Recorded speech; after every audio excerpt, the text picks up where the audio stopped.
The cafe was warm and softly lit, filled with the scent of roasted coffee beans and the low hum of conversation. Sophie sat in her car outside for 5 full minutes before gathering the courage to walk in.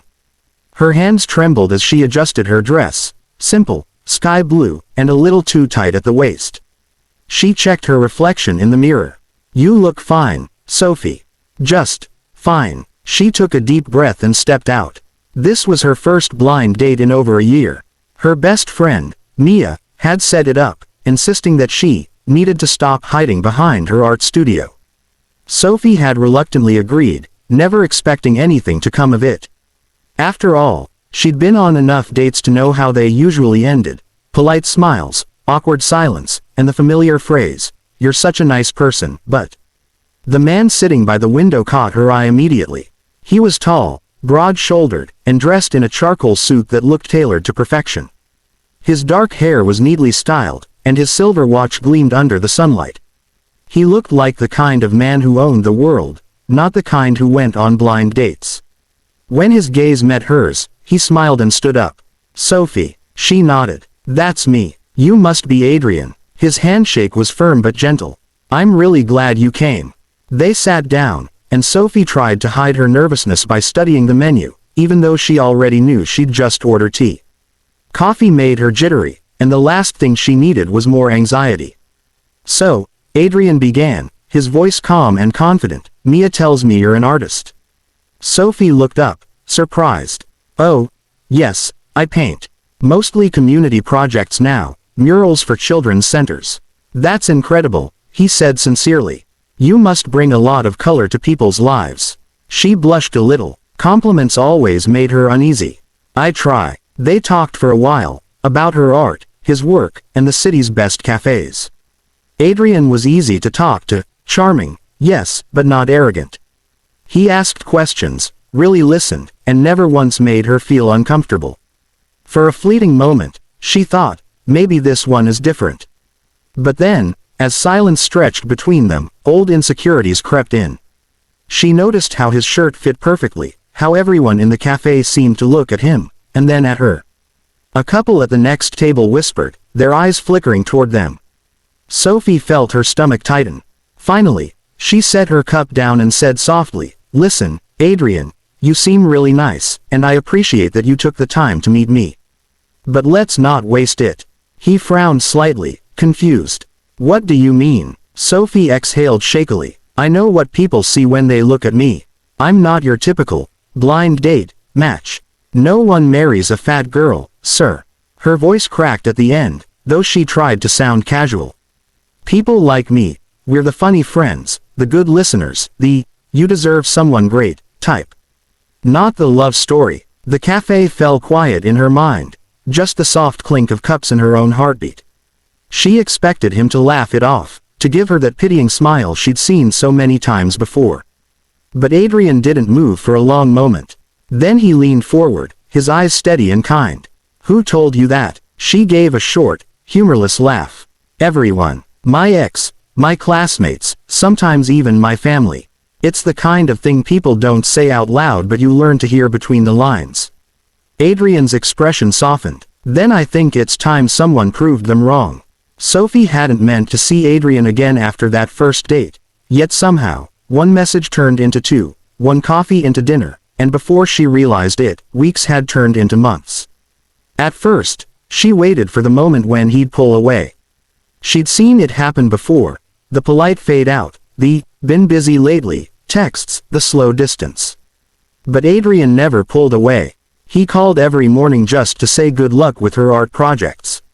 He brought her lunch when she forgot to eat. He even showed up at her community mural unveiling, blending in with the crowd just to watch her smile. He didn't see her as a fat girl. He saw her, Sophie, the artist with paint on her fingers and laughter that filled empty rooms. Still, the world wasn't kind. When they were out together, she could feel the stares, the way some women looked at Adrian, then at her, with thinly veiled disbelief. Once, a waiter had mistaken her for his assistant. Another time, one of Adrian's acquaintances, a tall blonde woman in an elegant dress, had leaned close and said in a syrupy tone, "You must be so confident to date someone like him." Sophie had smiled politely, but her hands trembled under the table.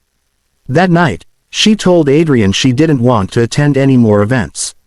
"People talk," she said quietly, staring out the window of his car. "And I don't blame them. You're a successful CEO. I'm just me." Adrian pulled the car over and turned to her. "You're not just anything, Sophie.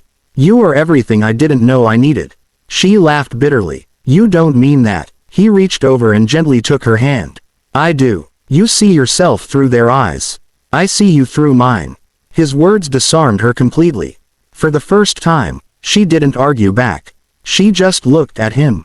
This man who could have had anyone, and wondered why he chose her. A few weeks later, Adrian invited her to his company's annual gala, a grand event filled with shareholders, partners, and press. Sophie almost refused. "Adrian, your world isn't built for someone like me," she said, trying to keep her voice steady. "Then we'll build a new one," he replied with that calm certainty that always silenced her doubts. The night of the gala, Sophie stood in front of the mirror, her heart racing. Her navy gown shimmered softly under the light, her curls pinned up elegantly. She almost didn't recognize herself. For the first time, she felt beautiful, not because she looked different, but because she felt seen. When she walked into the ballroom with Adrian, every head turned. Conversations paused, whispers rippled through the air. Adrian didn't flinch. He smiled proudly, his hand holding hers tightly, as if daring the world to say something. As the evening went on, Sophie's nerves began to ease. She laughed, talked, even danced, though she'd been terrified of stepping on his toes. Adrian twirled her once under the chandeliers, his eyes never leaving hers. Later, during his speech on stage, he thanked his team and investors, then his voice softened. "There's one more person I need to thank," he said, turning toward her. The spotlight followed his gaze. "She's the reason I believe in courage, in kindness, and in real love." The crowd murmured. Sophie froze, her heart pounding. Adrian walked down from the stage, stopping right in front of her. He took her trembling hands in his and said softly, "You told me once that no one marries a fat girl." Sophie's eyes filled with tears. "I did," she whispered. Adrian smiled. "Then let's prove them all wrong, permanently." And before she could speak, he knelt on one knee, pulling a small velvet box from his pocket. Gasps filled the room. "Sophie Grace," he said, his voice steady but his eyes glistening, "will you marry me?" For a heartbeat, everything was silent, just the sound of her own breath and the pounding of her heart. Then she nodded, tears spilling freely as the crowd erupted in applause. "Yes," she whispered, her voice shaking. 1,000 times, yes.